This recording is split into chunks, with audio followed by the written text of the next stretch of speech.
He thought firing me after 17 loyal years would end everything, and my box of belongings was supposed to close my story.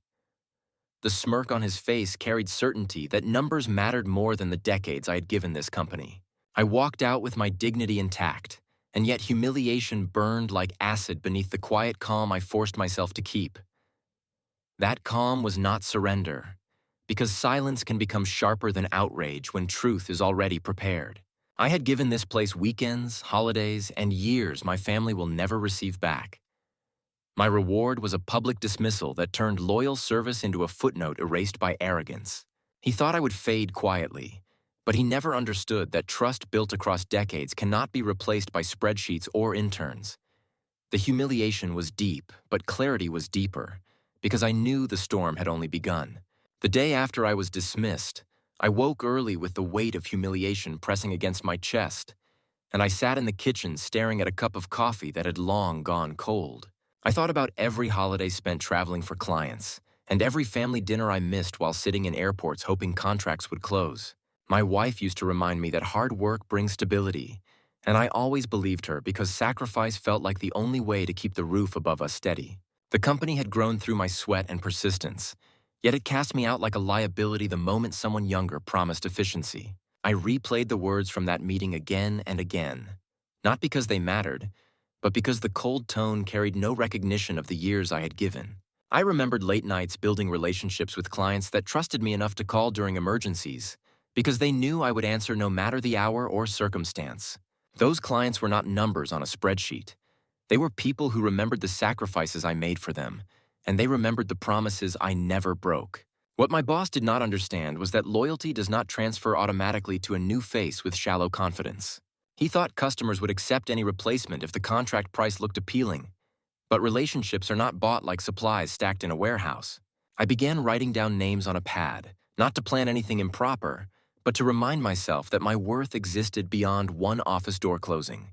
Each name carried memories of long hours, handshakes, and personal trust that no new strategy could duplicate. I thought about Jennifer, my assistant who had always kept records precise, and I knew she would not forget the way I was treated. She had whispered warnings weeks earlier about meetings I was excluded from and about documents removed from shared systems where my name had always appeared before. I dismissed her worries at first because I believed loyalty would protect me, but now I understood that loyalty only holds power when others still value it. I decided that morning to stop expecting respect from those who had already erased me and instead focus on gathering proof of what I had built. The humiliation would remain, but humiliation can become fuel when combined with clarity. I opened my old files stored on a hard drive, reviewing contracts I had personally closed, and I noticed details that showed how deeply the company relied on my work. My name was on renewal agreements, compliance notes, and service records that stretched back more than a decade, and every line confirmed what they were trying to forget. I realized then that my silence inside that office had been the first step of something larger. Because I had not shouted or begged, I had simply nodded. That nod gave them confidence, but in reality it gave me time, because now I could plan without distraction or interference. I told myself I would not act from anger, and I would not throw stones in public because stones break quickly while documents endure longer. I wanted a strategy built on records, signatures, and witness accounts, not emotions that fade the moment cameras leave. The man who ended my career thought the story closed, but I knew better. Because endings are rarely sudden when years of trust and sacrifice remain alive in the memories of others.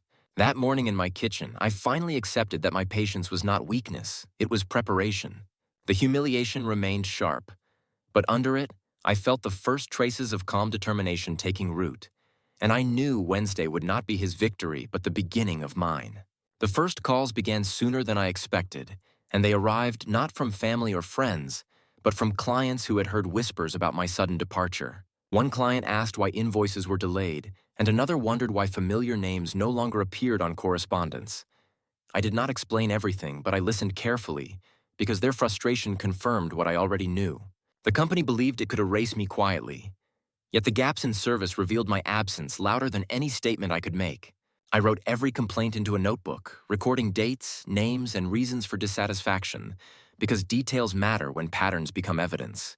My wife noticed the stack of notes growing on the table, but I said little, because silence felt stronger than excuses at that moment. I began to see the truth clearly, that my value was never just numbers on a ledger, it was trust built patiently over years. These clients did not trust the brand. They trusted the man who had shown up in rain, snow, and midnight hours. That trust cannot be replaced by generic promises printed on glossy brochures, because relationships breathe only through action remembered. I thought back to the times I worked while sick, dragging myself through meetings because clients depended on me, not on my title. Those sacrifices lived in their memories, and they felt the difference now that a stranger answered calls without my history. I realized humiliation had cut me deeply, but humiliation also opened a space for clarity, because nothing remained hidden anymore. They had wanted me gone before my influence grew stronger, but they underestimated how deeply my influence already ran. Every message I received, every voice filled with disappointment, became another piece of proof that the company could not silence me by removing my name from the payroll. I did not chase clients or promise anything improper. I simply listened while they explained how things had changed overnight. Their words were not complaints against me, but against the arrogance of leaders who believed people are replaceable like furniture. I sat each evening at my desk, reviewing the growing pile of notes, and I saw a map forming across the pages. It was a map of loyalty that stretched further than the boardroom, and it showed me that I was not as powerless as they believed. Each name I wrote down became a reminder that dignity does not vanish with a dismissal letter. It lingers wherever respect has been earned. By the end of the second week, the notebook was half filled with testimonies that no lawyer could ignore. I thought about the boardroom faces that had nodded when the decision was announced, and I wondered if they still felt so confident now. Numbers can be controlled, but voices spread quickly, and once dissatisfaction begins, it grows without restraint. I realized then that revenge was not about shouting in anger or throwing stones across the street. It was about letting truth unfold naturally. I told myself to remain calm, to wait, to continue listening, because patience is sharper than rage when others supply the evidence freely. The humiliation remained, but now it carried direction, and every complaint added weight to the silence I had chosen that day. I had lost my position, but I had not lost the trust that truly mattered, and that realization gave me strength I had forgotten. They had ended my career in minutes, but their mistake was thinking trust could be transferred just as quickly. The third week after my dismissal brought confirmation that silence carries weight, because clients began reaching out not only to complain, but also to ask where they might find me. I never encouraged them to leave, but I heard the hesitation in their voices, and I understood that my absence had created doubts no brochure could erase. One client explained that documents were delivered late, while another said numbers did not match promises, and each story carried the same thread of decline. I sat at my desk in the evenings copying every account into my notebook, and I felt calm knowing evidence was growing without me lifting a single hand to chase it. Jennifer called quietly one evening, not to gossip, but to warn me that internal systems were failing and that the new consultant lacked the knowledge to repair them. She said my name was still spoken in meetings, not with respect, but with blame, because it was easier to accuse me than to admit they were unprepared. That accusation did not wound me, because I knew truth stands longer than rumor when records exist, and I had records saved carefully before I left. My old hard drive contained contracts, timelines, and service reports with my initials beside every crucial step, and those documents proved who carried the real weight. I did not shout about it because shouting weakens the case when silence can carry dignity. I decided to send copies of several records to my lawyer, who confirmed they were admissible if things escalated, and he reminded me to continue documenting every call, message, and concern. Each day, my notebook grew heavier, and I felt like I was building a wall brick by brick.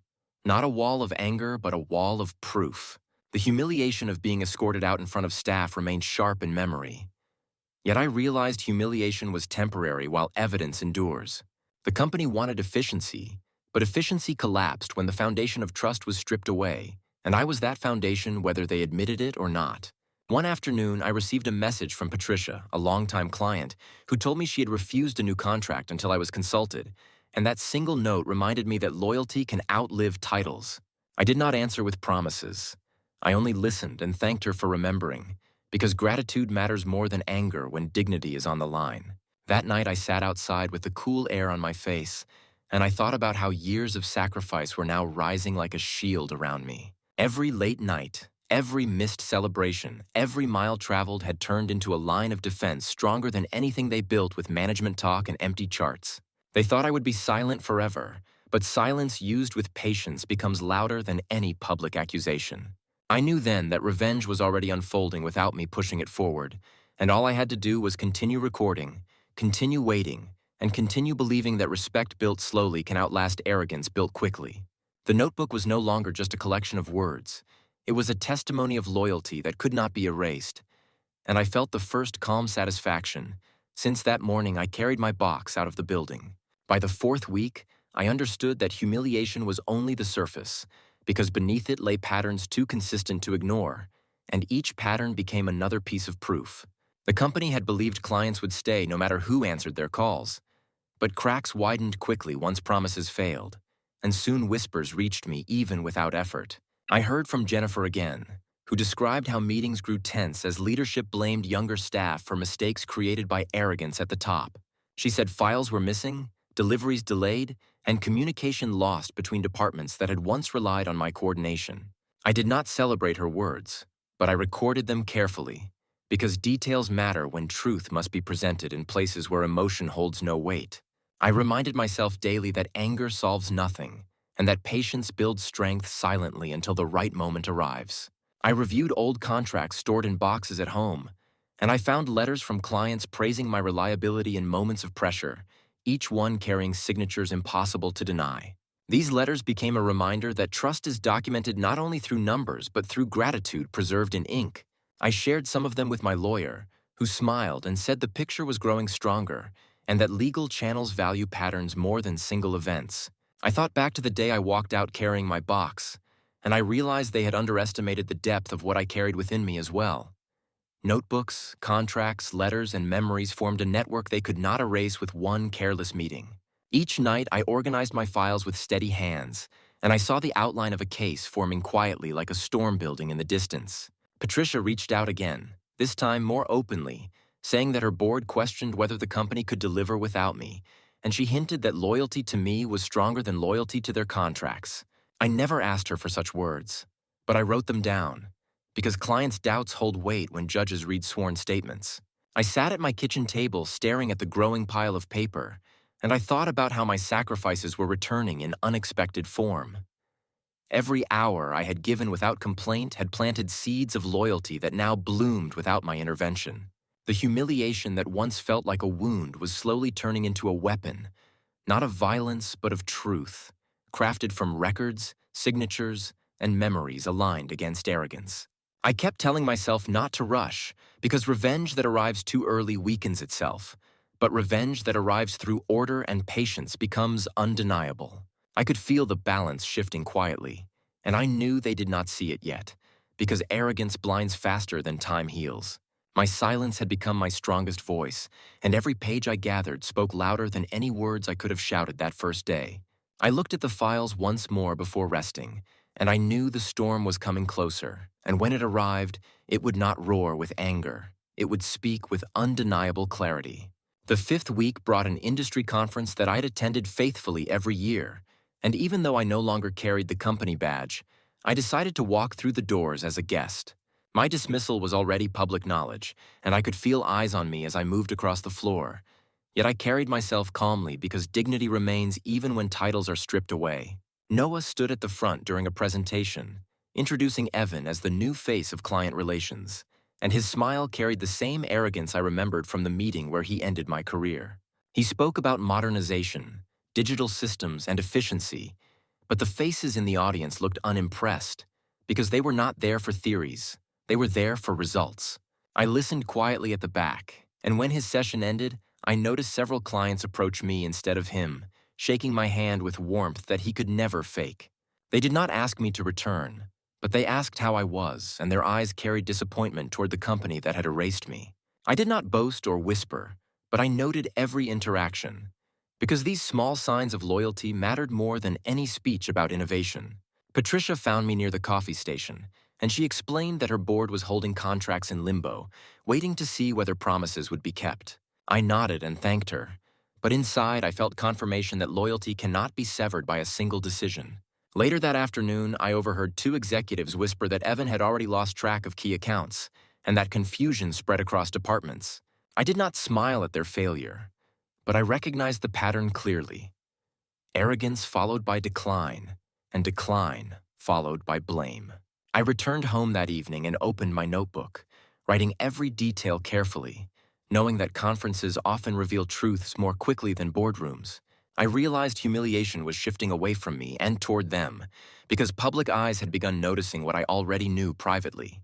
Their mistake had been assuming silence meant absence, when silence in fact allowed me to watch, to gather, and to prepare. The calm I carried into that conference was not weakness, it was clarity, because I knew my dignity had survived the fall. I had spent years pouring myself into those relationships, and now those years were returning quietly to shield me from erasure. Walking out that day, I felt the air lighter than before, because I understood that revenge was not about striking back. It was about letting truth expose arrogance on its own stage. The humiliation of being fired was still sharp in memory, but its sting had weakened, replaced by the steady strength of evidence building behind me. Every handshake, every whisper, and every hesitant face that turned toward me instead of them became another brick in the wall of truth.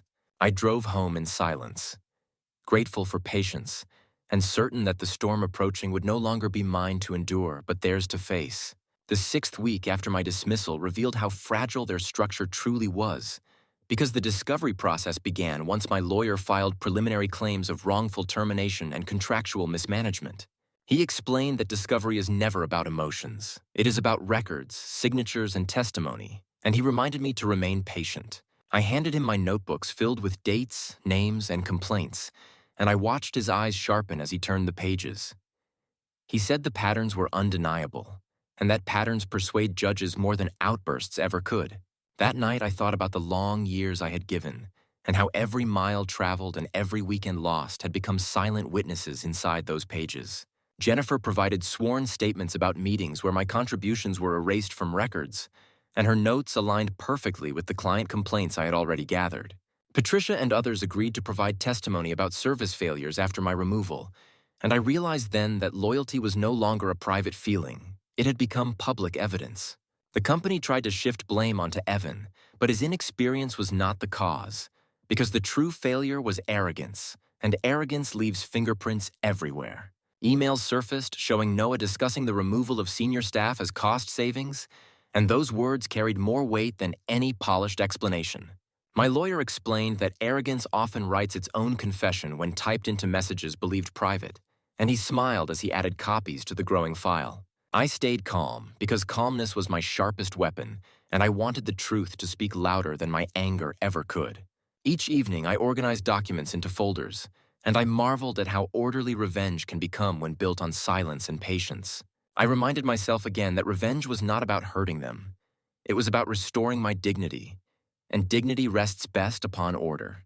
The humiliation that once burned so deeply now felt like fuel carrying me toward clarity, because every page I turned showed me I was not broken, only tested. I thought back to that cold moment in the office when I nodded silently, and I realized that nod had been the first move in a longer game.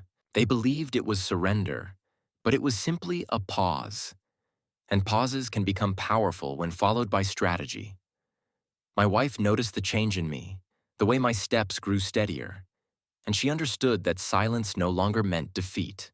The company had taken my title and salary, but they had handed me something far stronger: the chance to reveal their weakness under the weight of truth. Discovery continued slowly, but every week added another layer to the wall I was building, and that wall now stood taller than their arrogance. I went to bed each night with calm determination, knowing the storm had entered their offices, and that my role was simply to continue watching and recording. The humiliation that once belonged to me was shifting steadily, and I could see clearly that Wednesday would not remain my burden forever, because the reckoning was approaching their doorstep. By the 7th week, the weight of discovery had already unsettled them, because leaks began appearing in places they could not control. I heard from an old colleague that staff whispered about my case in hushed tones, and they worried who might be next on the chopping block. The arrogance that once filled boardrooms was now replaced with suspicion, and suspicion spreads faster than loyalty when leadership begins fracturing. My lawyer explained that unease inside a company often strengthens external claims because employees become willing to testify once they sense instability at the top. Jennifer confirmed this when she told me two younger staff members wanted to speak privately, afraid their jobs were endangered by reckless decisions. They explained that Noah had cut budgets too aggressively, removing safety nets that supported client fulfillment, and that failures had multiplied since my removal.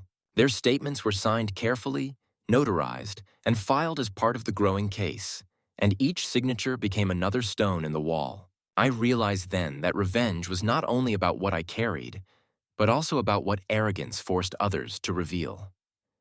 Arrogance blinds leaders to the loyalty of their staff, and when trust collapses, even silence cannot hold the structure together. Patricia called again, saying her board had officially suspended all new contracts until confidence was restored, and she hinted that other clients followed quietly. I felt calm listening, because these decisions were not my doing. They were the natural consequences of disrespect planted weeks earlier. I sat one evening in my kitchen, looking over files, and I thought about every time I had been told loyalty protects those who give it freely. That lesson was true only when respect flows both ways, and I had learned the painful truth that sacrifice alone cannot prevent betrayal. Still, betrayal can become a mirror, showing both weakness and strength depending on how one responds. My response had been silence, and silence had given me patience, and patience had now turned into undeniable leverage. I did not need to shout, because evidence had begun shouting for me, and its voice was carried through sworn statements, client actions, and internal documents. My lawyer began drafting motions for restitution, not only for wrongful dismissal, but also for damages caused by intentional misrepresentation of my contributions. He explained that these motions would shake them further, because courts understand the difference between restructuring and scapegoating.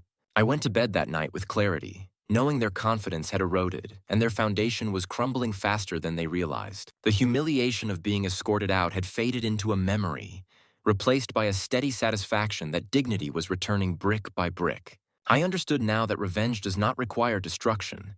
It only requires truth presented carefully and calmly, and truth was already eroding their walls. Each day I waited patiently, adding notes, organizing files, and breathing calmly, because the storm no longer lived within me. It lived within them. By the 8th week, the company began showing cracks in public because clients started speaking more openly about delays, errors, and broken promises. Industry journals published short pieces questioning leadership changes, and although my name was not mentioned, I could see the shadow of my absence across their headlines.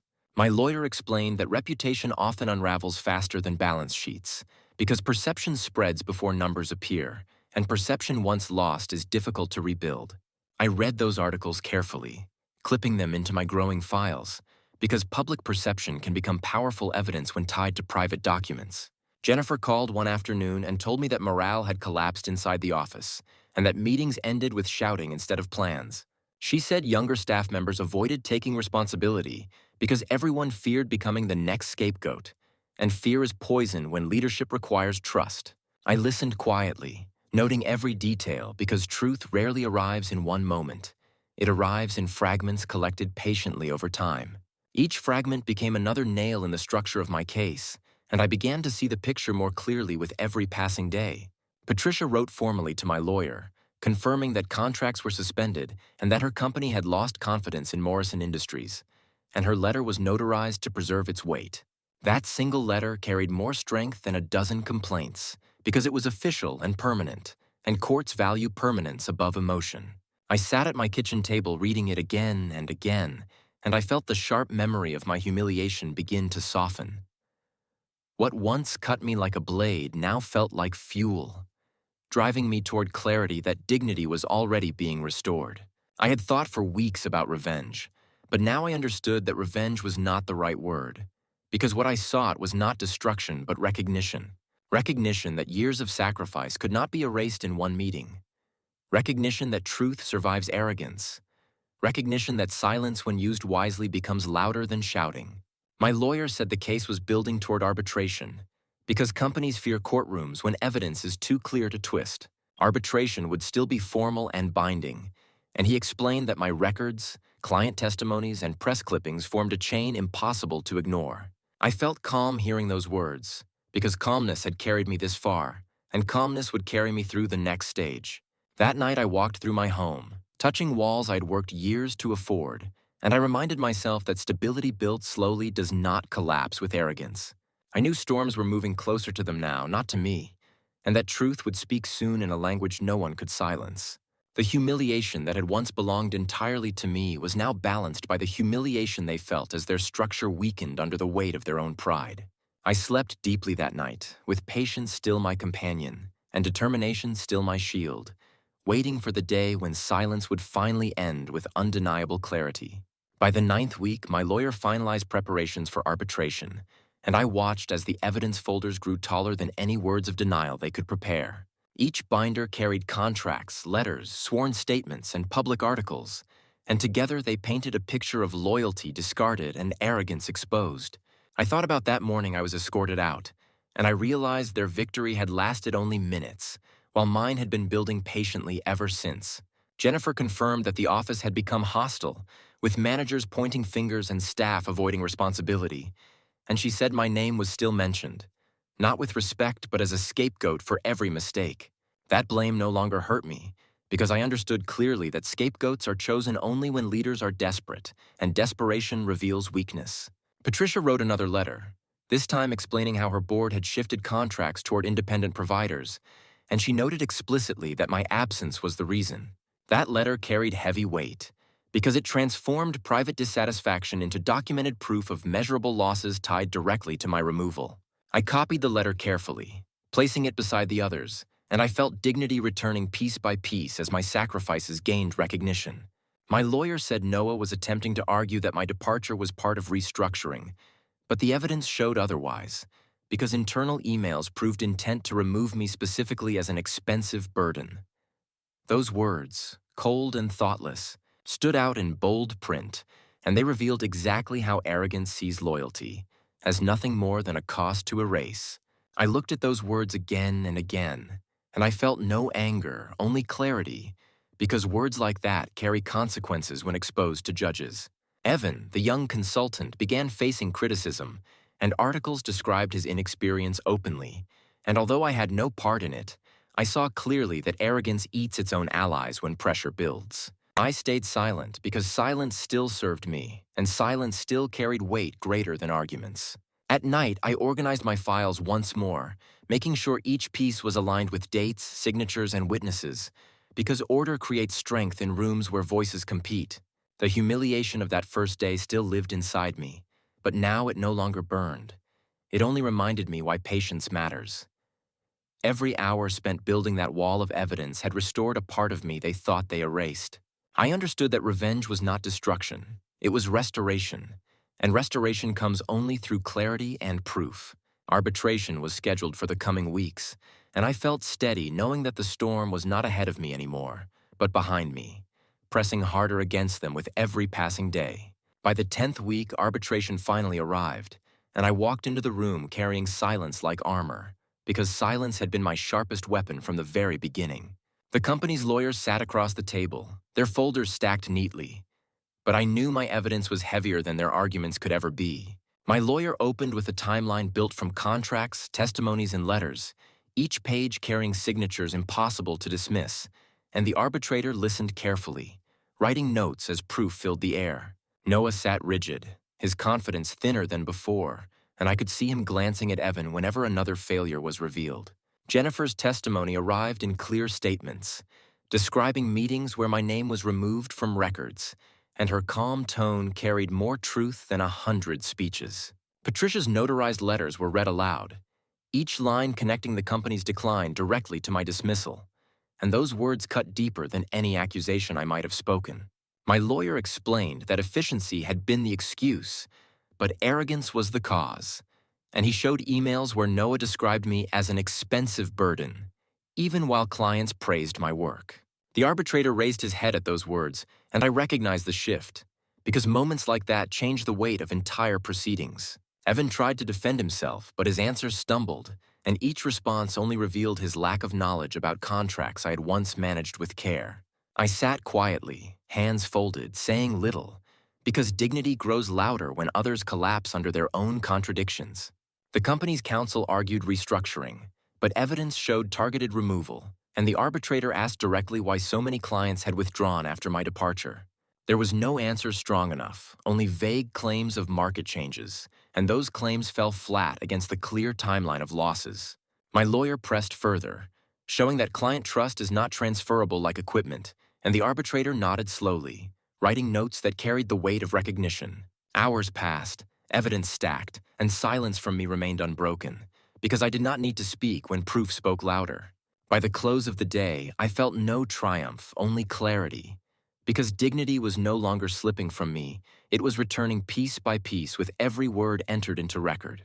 Walking out of that room, I carried my files under my arm, and I knew the storm had already shifted entirely, because they no longer held control of the narrative. Arbitration was not finished, but the path was clear, and the weight of truth now pressed fully on their shoulders, where it had belonged all along. By the 11th week, the decisions from arbitration began to form, and I watched as the weight of truth finally pressed down where it belonged. The arbitrator ruled that my dismissal had been wrongful, not a restructuring, and he noted that arrogance and misrepresentation had guided their actions. Damages were awarded, not only for lost income but also for reputational harm caused by deliberate attempts to erase my contributions. My lawyer explained the settlement figures with calm satisfaction, showing me the numbers that restored not only balance but dignity.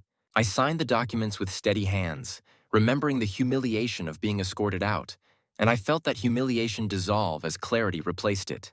The company was ordered to compensate clients for failures tied to my absence, and those penalties carried heavy weight for their financial future. I read the ruling carefully, noting how each paragraph aligned with the records I had collected, and I felt pride that patience had built this victory. Jennifer sent me a quiet message saying staff felt relief, because blame had shifted back toward the leadership where it belonged. Patricia called to confirm that her board was moving away permanently, and she reminded me that loyalty never forgets those who prove themselves through sacrifice. I did not need to celebrate loudly, because celebration was unnecessary when dignity had already been restored through order. Noah tried to maintain face, but reports surfaced quickly about his failures, and the board that once praised him began withdrawing its support. Evan became the scapegoat. His reputation collapsed in weeks, and I watched silently as arrogance consumed itself. I did not need to strike at them, because their own decisions delivered the consequences I could never have designed better. I spent evenings at my desk reviewing the settlement papers, and I realized the storm was ending, not with noise, but with clarity. My wife looked at me across the kitchen table and saw the steadiness return to my eyes, and she understood that silence had carried me through.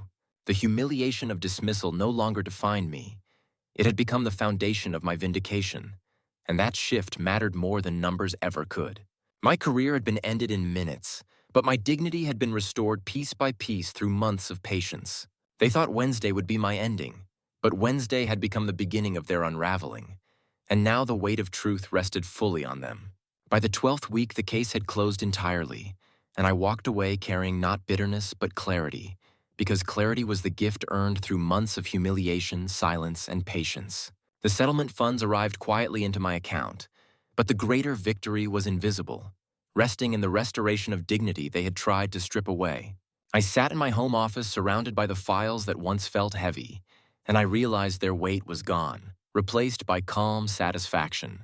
Each letter, each sworn statement, each article clipped into my notebook had served its purpose, and now they rested as history, proof that silence can carve justice when outrage cannot. I thought again about that morning I was escorted out, holding a box filled with photographs, pens, and small reminders of 17 years erased in minutes. That memory no longer stung like it once had, because it had transformed into the foundation of a story that ended differently than they planned. They believed firing me would erase my influence, but my influence had never been bound to a payroll or a title. It was bound to trust. Trust had followed me out of that building, and trust had grown louder with every mistake they made in arrogance. Jennifer left the company weeks after the decision, carrying her own dignity, and she told me she was ready to work where loyalty mattered. Patricia confirmed her contracts were permanently withdrawn, and she reminded me again that sacrifice is not forgotten by those who value it. My wife saw me return to myself, not broken but steadier, and she said silence had given me more strength than shouting ever could. I understood then that revenge had never been about destruction. It had been about letting truth carry its full weight until no arrogance could withstand it. The humiliation that once felt endless had turned into recognition, and recognition mattered more than any hollow apology I might have received. I no longer felt anger when I thought of Noah, because arrogance had already carved his downfall without my hand touching it. I no longer felt resentment when I remembered Evan, because his name had already faded from the industry faster than my dignity had been restored. I looked around my quiet house and breathed deeply, grateful that calmness had carried me further than rage ever could. The man who ended my career in minutes had believed Wednesday would mark my fall, but Wednesday had proven him wrong, and it had become the day everything began turning against him instead. I walked outside into the cool air and knew with certainty that my story had not ended with dismissal. It had ended with dignity fully restored, and with truth written into records they could never erase. Don't forget to hit like, subscribe, and turn on the bell so you don't miss the next story. Write in the comments from which city are you watching.